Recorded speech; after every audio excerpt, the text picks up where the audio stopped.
In this video, I will show you how to slow down a video on CapCut. And if you find this video helpful, please do not forget to like and subscribe.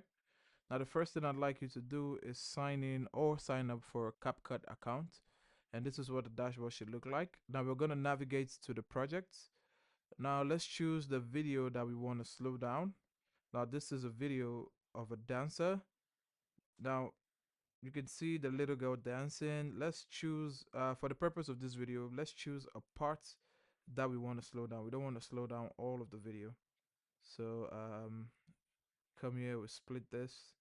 We come here and we split it right here. Now you can see the normal speed of the video, and you can see where we've chosen to slow down. Now let's go back to where we've chosen to slow down.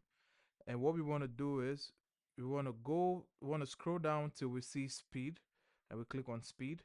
Now on the speed, we're going to click on normal.